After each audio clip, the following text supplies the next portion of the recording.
সুনীল মুচকি হেসে বলল, তোমার মতো একটা বোন পেলে যে কেউ খুশি হবে। আমি বসে পড়লাম, আর সুনীল এসে বলল, প্রিয়া দিদি, তোমার মাথায় একটু তেল মালিশ করে দেব। আমি বললাম, না, আমার তেল মালিশের দরকার নেই। কিন্তু সে শোনেনি, নিজেই আমার চুলের ক্যাচার খুলে বলল, রাগ করো না, তোমার এই সুন্দর রেশমি চুলে তেল মালিশ করতে ইচ্ছা করছে। তখন বাবা মা কাজে চলে গিয়েছিল। এভাবেই সে আমার পাশে বসে মাথায় আলতো করে তেল দিয়ে মালিশ করতে লাগল। তারপর এই সুযোগে সে আমার সাথে, আমি প্রিয়া, আমার বয়স তখন 2 বছর। আমি দেখতে অনেক সুন্দর, গায়ের রং ফর্সা, একটু স্বাস্থ্যবান, তাই আমাকে আরও বেশি আকর্ষণীয় লাগে। আমি কলেজে গেলে সবাই আমার দিকে চেয়ে থাকে। আমার একটি মাত্র, অনেক আদরের ছোট ভাই আছে। আমি দ্বিতীয় বর্ষের ছাত্রী, এবং তখন গ্রীষ্মের ছুটি শুরু হয়েছে। প্রতিবারের মতো এবারও কলেজ থেকে ছুটি পেয়েছিলাম। আজ ঘরের সব কাজ শেষ করে আমি বিছানায় একটু বিশ্রাম নিচ্ছিলাম। ক্লান্তির কারণে আমার মনে হচ্ছিল সারা শরীর ব্যথা হয়ে গেছে, আর আমি একটু আরাম খুঁজছিলাম। এমন সময় আমার ভাই সুনীল এসে জিজ্ঞেস করল, দিদি, তুমি ঠিক আছো তো? আমি বললাম, হ্যাঁ, সব কাজ শেষ করে একটু বিশ্রাম নিচ্ছি। আমার গল্পগুলো তোমরা শুনো, কিন্তু সাবস্ক্রাইবই করো না। দয়া করে গল্পগুলো ভালো লাগলে ভিডিওটি লাইক, শেয়ার এবং চ্যানেলটি সাবস্ক্রাইব করো প্লিজ। সুনীল বলল, তাহলে আমি এখনই তোমার জন্য দুধ নিয়ে আসছি, তা খেলে এখন একটু তোমার ক্লান্তি দূর হবে। তার কথায় আমি স্বস্তি পেলাম এবং মুচকি হেসে বললাম, ঠিক আছে, দুধ নিয়ে এসো, আমি একটু ঘুমাবো। সুনীল সবসময় তার বোনদের খেয়াল রাখে। আমি তার জন্য মনে মনে অনেক দোয়া করলাম এবং তার আনা দুধ পান করতে লাগলাম। দুধের গ্লাসটি পাশে রেখে আমি বিছানায় শুয়ে পড়লাম। সুনীল বলল, চলো, আমি তোমার মাথা ম্যাসাজ করি, তুমি একটু ঘুমাও। সে বিছানায় বসে আলতো করে আমার মাথা টিপতে শুরু করল, আর আমি ধীরে ধীরে স্বস্তি অনুভব করলাম। চোখ বন্ধ করে গভীর ঘুমে তলিয়ে গেলাম। আর ঠিক তখনই আম্মুর ডাকে আমার ঘুম ভেঙে গেল। ঘড়ির দিকে তাকিয়ে দেখি রাত 10টা বাজে। একটু ধাক্কা খেলাম। বুঝলাম বাবাও অফিস থেকে ফিরে এসেছেন। আমি মনে মনে ভাবতে থাকলাম, এতক্ষণ আমি কিভাবে ঘুমালাম। আমি উঠে দাঁড়াতে চেষ্টা করলাম, কিন্তু মাথা ঘুরে গেল, কিছুই দেখতে পাচ্ছিলাম না। ফ্রেশ হয়ে বেরিয়ে এলাম, দেখি সবাই আমার জন্য অপেক্ষা করছে। আমাকে দেখে সুনীল মাকে বলল, দেখো মা, এত কাজের চাপ যে সারাদিন কাজ করতে করতে বেচারা একেবারে ক্লান্ত হয়ে পড়েছে। আমার মা ও বাবা দুজনেই বাইরে কাজ করতেন, কারণ শুধুমাত্র বাবার আয়ে আমাদের পড়ালেখার খরচ চালানো কঠিন ছিল। আমি আর সুনীল কলেজে যেতাম, কিন্তু গরমের কারণে আমাদের অনেক সময় বাসায় থাকতে হতো। গত কয়েকদিন ধরে সুনীল আমার প্রতি বেশ যত্নশীল হয়ে উঠেছিল। গৃহস্থালির কাজ করলে সে সবসময় আমাকে সাহায্য করতে চাইত। যখনই আমি ক্লান্ত হয়ে পড়তাম, সে পাশে দাঁড়াতো এবং বলতো, তুমি অনেক পরিশ্রম করছো, এটা আমার কর্তব্য তোমাকে সাহায্য করা। আমি চুপচাপ শুয়ে থাকতাম। একদিন রাতে আমার ভাই চুপি সারে আমার রুমে ঢুকল। আমি তখন ঘুমাচ্ছিলাম, কিন্তু মনের ভেতর জেগেছিলাম। রুমটা অন্ধকারে নিমজ্জিত ছিল, আর আমি আতঙ্কে চোখ খুলে তাকালাম। ঘুমানোর আগে দরজাটা সামান্য খোলা রেখেছিলাম, কিন্তু যখন ঘুম ভাঙল তখন কেউ সেখানে ছিল না। নিজেই উঠে দরজা বন্ধ করে আবার শুয়ে পড়লাম, কিন্তু হঠাৎ করেই অনুভব করলাম যে কেউ আমার দিকে হাত বাড়ানোর চেষ্টা করছে। পিছনে ফিরে তাকালাম, কিন্তু কেউ ছিল না। একটু ভয় পেয়ে গেলাম। ঘরের আলো জ্বালিয়ে দরজা খুলে বাইরে তাকালাম, কিন্তু কাউকে দেখতে পেলাম না।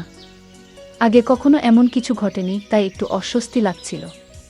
তৃষ্ণা পেয়ে রুম থেকে বেরিয়ে এলাম পানি খাওয়ার জন্য। তখনই সুনীলকে আমি দেখতে পাই। সুনীল আমাকে দেখে জিজ্ঞেস করল, তুমি কি এখনো জেগে আছো? কি হয়েছে? আমি বললাম, কিছু না, তৃষ্ণা পেয়েছিল তাই পানি খেতে এসেছি। সুনীল বলল, ভয় পেয়েছ নাকি? ভয় পেয়ে থাকলে বলো, আমি তোমার ঘরে ঘুমাই আজ। তুমি চাইলে আমি তোমার সাথে রুমে ঘুমাতে পারি। আমি তাকে বললাম, না, তোমার ঘুম নষ্ট করার দরকার নেই। কিন্তু সে বলল, তোমাকে একা রেখে যেতে পারবো না। অবশেষে আমি বিছানায় শুয়ে পড়লাম, আর সে আমার পাশে বসে বালিশটা ঠিক করে দিল। তারপর পাশের ছোপায় শুয়ে পড়ল। রাতে ঘুমানোর সময় মনে হচ্ছিল যেন কেউ আমার পাশে বসে আমাকে দেখছে, আমার মুখের কাছে হাত নাড়ছে, এবং এটা যেন একটা স্বপ্নের মতো। পরের দিন সকালে ঘুম থেকে উঠলাম, কিন্তু মনে হচ্ছিল কিছু অদ্ভুত। মেজাজও ঠিক ছিল না। তাই সুনীলের দিকে তাকিয়ে একটু বিচলিত হলাম। সুনীলকে বেশ হাসি খুশি দেখাচ্ছিল, যা আমার চিন্তার কারণ হয়ে দাঁড়ায়। আমি শরীরটা স্কার্ফ দিয়ে ঢেকে রেখেছিলাম। সুনীল মুচকি হেসে বলল, তোমার মতো একটা বোন পেলে যে কেউ খুশি হবে। আমি বসে পড়লাম আর সুনীল এসে বলল, প্রিয়া দিদি, তোমার মাথায় একটু তেল মালিশ করে দেব? আমি বললাম, না, আমার তেল মালিশের দরকার নেই। কিন্তু সে শোনেনি। নিজেই আমার চুলের ক্যাচার খুলে বলল, রাগ করো না, তোমার এই সুন্দর রেশমি চুলে তেল মালিশ করতে ইচ্ছা করছে। তখন বাবা মা কাজে চলে গিয়েছিল। এভাবেই সে আমার পাশে বসে মাথায় আলতো করে তেল দিয়ে মালিশ করতে লাগল। তুমি এত সুন্দর যে তোমাকে দেখলে সবসময় মনের মধ্যে একটা হাসি ফোটে। যখন যখন সে আমার চুলে মালিশ করছিল, মনে হচ্ছিল তার হাতে যেন কোনো বিশেষ জাদু আছে। তখন আমি বারবার ঘুমের জোগতে হারিয়ে যাচ্ছিলাম আর মনটা শান্ত হয়ে যাচ্ছিল। আমি তাকে জিজ্ঞেস করলাম, তুমি কোনো তেল ব্যবহার করছো? সে বলল, এটা খুব স্পেশাল তেল, তোমার জন্যই তৈরি, কারণ তোমার চুল এত সুন্দর। তার কথাগুলো এত মিষ্টি ছিল যে আমি বুঝতেই পারলাম না কখন যে ঘুমিয়ে পড়লাম। জানি না কেন আমি বারবার ঘুমিয়ে পড়তাম। পরের দিন ঘুম থেকে উঠতেই শরীরটা ব্যথায় ভেঙে যাচ্ছিল। জামাকাপড়ও এলোমেলো ছিল। মাথাটা একটু ব্যথা করছিল, মনে হচ্ছিল যেন রাতে ঠিকমতো ঘুমায়নি। ফ্রেশ হতে বাথরুমে গেলাম, কিন্তু মনে হচ্ছিল আমি অনেক কঠিন পরিশ্রম করেছি। রুম থেকে বেরিয়ে শুনতে পেলাম কেউ যেন কারো সাথে কথা বলছে। রান্নাঘরের দিকে গেলাম পানি খেতে, কিন্তু দরজার কাছে পৌঁছে দেখলাম লোকটা হাতে অনেক টাকা নিয়ে দাঁড়িয়ে আছে। সেটা দেখে আমি একটু অবাক হয়ে গেলাম। সে লোক টাকাটা ভাইকে দিল। সে আমার দিকে তাকিয়ে বলল, প্রিয়া, তুমি এখানে কেন? আমি তার কাছে গিয়ে বললাম, এত টাকা কোথা থেকে পেলি? সে নিচের দিকে তাকিয়ে বলল, প্লিজ বাবাকে কিছু বলো না। আমি জিজ্ঞেস করলাম, এই টাকাটা কেন? কিসের জন্য? সে বলল, এটা বাবার এক বন্ধুর টাকা, যা ফেরত দেওয়ার কথা ছিল। আমি টাকা ফেরত দিতে বললাম, কিন্তু সে মৃদুস্বরে বলল, হ্যাঁ, আমি মাকে বলেছিলাম। আমি তাকে বললাম, আমাদের কিন্তু পরিস্থিতি খুব খারাপ। রাতে যখন বাবাকে টাকা দিতে গেলাম, সে কিছু না বলে চলে গেল। পরের দিন আমি রান্নাঘরে কাজ করছিলাম যখন সে তার বন্ধুদের নিয়ে ঘরে এলো। আমি তখনও কষ্টে কাঁপছিলাম। সেই সময় আমি দোপাট্টা খুলে বাসন ধুচ্ছিলাম। সবাই হাসছিল আমাকে দেখে। আমি তখন সুনীলকে বললাম, তুমি কিভাবে এমন করতে পারো? এই সময় আম্মু আব্বু কেউই বাসায় নেই। তুমি এদেরকে কেন নিয়ে এসেছো? সুনীল হেসে বলল, এটা তো আমার বাড়ি, আমি যেটা ভালো মনে করি সেটাই করব। তুমি তোমার কাজ করো গিয়ে, আমার উচিত ছিল সবকিছু ঠিকঠাক করা, বিশেষ করে খাবার রান্না করা। তারা আমার খুব ঘনিষ্ঠ বন্ধু, আমার ভাই বলল, কিন্তু সে আমার উপর বেশ রেগেছিল। তাই আমি খাবার প্রস্তুত করতে শুরু করলাম। যখন সবকিছু প্রস্তুত হলো, তখন আমার ভাই বলল, তুমি নিজেই খাবার পরিবেশন করবে। আমি অবাক হলাম, কারণ এত ছোট একটা ব্যাপার নিয়ে এতটা গুরুত্ব দেওয়া হলো। তার বন্ধুরা অদ্ভুতভাবে আমার দিকে তাকাচ্ছিল। মনে হচ্ছিল যেন আমাকে কিছু বলতে চায়। খাবার টেবিলে রেখে আমি রুমে চলে এলাম আর ভাবছিলাম, সে তো তার বন্ধু। আমি ভাবলাম তাকে আর হয়তো এ বাড়িতে দেখতে পাবো না।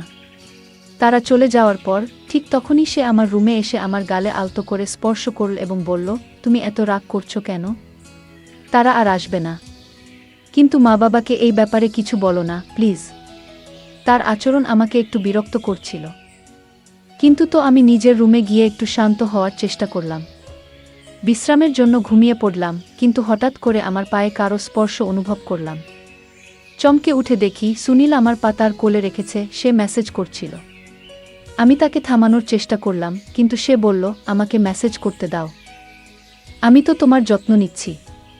মা বাবা তো সবসময় কাজে ব্যস্ত, তাই আমার সময় আছে তোমাকে দেখাশোনা করার। আমি ক্লান্ত ছিলাম, তাই সুনীলের হাতে মেসেজ নিতে নিতে ঘুমিয়ে পড়লাম, কারণ সারাদিন বাড়ির সব কাজ আমাকেই করতে হয়। এখন কলেজ ছুটি দেওয়ার পর আমাকেই বাড়ির সব কাজ করতে হয়। বাবা মা সবাই কাজে যায়, তাই বাড়ির সব দায়িত্ব আমার। যখন ঘুম ভাঙল, তখন মাথাটা ঘুরছিল আর বিছানার চাদর এলোমেলো হয়েছিল। একটা মৃদু পারফিউমের গন্ধ পাচ্ছিলাম, যা আমাকে আরও অস্বস্তিতে ফেল। আমি বিছানায় শুয়ে পড়লাম। মনে হচ্ছিল কেউ যেন রুমে উপস্থিত আছে এবং আমাকে জাগানোর চেষ্টা করছে। কিছুক্ষণ পর যখন চোখ খুললাম, দেখলাম বিছানায় শার্ট এবং পারফিউম পড়ে আছে। সবকিছুই যেন অদ্ভুত লাগছিল। আজকের দিনটা বেশ অস্বাভাবিক ছিল, কারণ আমি আর সুনীল ছাড়া বাড়িতে কেউ ছিল না। তারপর কি হলো? আমার শরীর বেশ ক্লান্ত এবং দুর্বল বোধ করছিল। আমার মুখের রং ফ্যাকাশে হয়ে যাচ্ছিল। আর সেই মুহূর্তে সুনীল আমার পাশে এসে দাঁড়িয়েছিল। আমি কোনোভাবে অজুহাত দেখিয়ে নিজেকে সরিয়ে নিয়েছিলাম, কিন্তু মনটা অদ্ভুত সব চিন্তায় ভরে উঠছিল। আমার এই অস্বাভাবিক অবস্থা দেখে মাও দুশ্চিন্তাগ্রস্ত হয়ে পড়েছিলেন, কারণ তিনি বুঝতে পারছিলেন না আমার মধ্যে এমন কী সমস্যা হচ্ছে। সেই রাতে আমি বারবার জেগে উঠছিলাম এবং পরের দিনও ভালোভাবে ঘুমাতে পারিনি। দিনের পর দিন আমি যেন আরও বেশি রোগা হয়ে যাচ্ছিলাম, আমার সৌন্দর্য যেন কমতে শুরু করেছিল। জানি না কেন আমার সাথে এমন কিছু হচ্ছে। বাবা মা যথারীতি তাদের কাজে গিয়েছিলেন, আর আমি নিজেও ডাক্তারের কাছে গেলাম। সেখানে আমি একটা বিস্ময়ে চমকে যাওয়ার মতো খবর পেলাম, আমি গর্ভবতী। কিন্তু তখনও ভাবছিলাম, এটা কিভাবে সম্ভব, আমার ভাই কিভাবে এতে জড়িত হতে পারে। তখন মনে পড়ল, সে আসলে আমার সৎ ভাই, মায়ের প্রথম বিয়ের সন্তান। সেই বিশ্বাসটি এতদিন আমার অজানা ছিল, যা আমাকে ভাবতে বাধ্য করেছিল। আমি তাকে নিজের ভাইয়ের মতো ভালোবেসেছিলাম। আমি তখন আমার রুমে একটি মোবাইল ক্যামেরা স্থাপন করলাম, কারণ পরিস্থিতি যাচাই করা খুব দরকার ছিল। সুনীল আবারও আমার কাছে এসে মাথায় তেল মালিশ করতে শুরু করল। আমি জেগে থাকার জন্য অনেক চেষ্টা করলাম, কিন্তু তেলের গন্ধে আমি অজ্ঞান হয়ে গেলাম। কিছুক্ষণ পর মা বাবা বাড়ি ফিরলেন, আর আমি ঘুম থেকে উঠলাম। কিন্তু ক্যামেরার রেকর্ডিং দেখে মনে হলো মাটি যেন সরে গেছে পায়ের নিচ থেকে। আমি জানতে পারলাম সুনীল তার কয়েকজন বন্ধুকে আমার রুমে এনে কিছু অশোভন কাজ করেছিল, যা আমার ধারণার বাইরে ছিল। আমি তখন বাবাকে সব দেখালাম, আর তিনি খুব রেগে গেলেন। আমার ভাই টাকার জন্য এসব কাজ করেছে। বাবা সুনীলকে ধরলেন আর অনেক মারলেন, কিন্তু সে নিজেকে ছাড়িয়ে নিয়ে চলে গেল। সুনীল সেই বাড়ি ছেড়ে চিরদিনের জন্য চলে গেছে, আর কখনোই এখানে ফিরে আসেনি। বাবা তাকে চিরদিনের জন্য চলে যেতে বাধ্য করেছেন, মা তাকে গ্রহণ করতে অস্বীকৃতি জানালেন। এখন আমার পেটে শিশুটি বেড়ে উঠছে, তাই আমি এই বাচ্চাটি নষ্ট করে ফেলি, কারণ এর বাবাকে আমি জানতাম না। পৃথিবীতে এলে আমি তাকে কি পরিচয় দেব? তাই আমি এই কাজটি করতে বাধ্য হই। সে আমার জীবনে প্রবেশ করেছিল অন্যায়ভাবে, তবে সুনীল আমার জীবনে যে দুঃস্বপ্ন নিয়ে এসেছিল তা আমি কখনোই ভুলতে পারবো না। সতর্কবার্তা: যখন আপনি নিজের পরিবারের সদস্যদের কাছাকাছি রাখেন, তখন তাদের নিরাপত্তা নিয়ে সর্বদা সচেতন থাকুন। কোনো যুবতী মেয়েকে কখনো এমন ব্যক্তির কাছাকাছি যেতে দেবেন না, যার মনোভাব সন্দেহজনক। সমাজে এমন কিছু মানুষ থাকে, যারা সর্বদা সুযোগের সন্ধানে থাকে, আর আপনার মেয়ের সুরক্ষার জন্য আপনাকে সতর্ক থাকতে হবে। আপনার সন্তানদের প্রতি আপনার দায়িত্ব এবং যত্নে কখনো উদাসীন হবেন না। আমার বাবা মা নিজেদের জীবনের তাগিদে এতটাই ব্যস্ত হয়ে পড়েছিলেন যে তারা আমার সৎ ভাইয়ের সাথে আমাকে একা রেখে দিয়েছিলেন, আর আমি তাকে আমার বিশ্বাসযোগ্য বন্ধু ভেবেছিলাম। কিন্তু সময়ের সাথে সাথে বুঝতে পারলাম, নিজের ও পরিবারের সুরক্ষাই সবচেয়ে গুরুত্বপূর্ণ। গল্পটা কেমন লাগলো জানাতে ভুলবে না। আরও মজার মজার রোমান্টিক গল্প শুনতে চাইলে ভিডিওটি লাইক, শেয়ার এবং চ্যানেলটি সাবস্ক্রাইব করতে ভুলবে না। বেল আইকনটি ক্লিক করো নতুন আপডেট পেতে। ধন্যবাদ।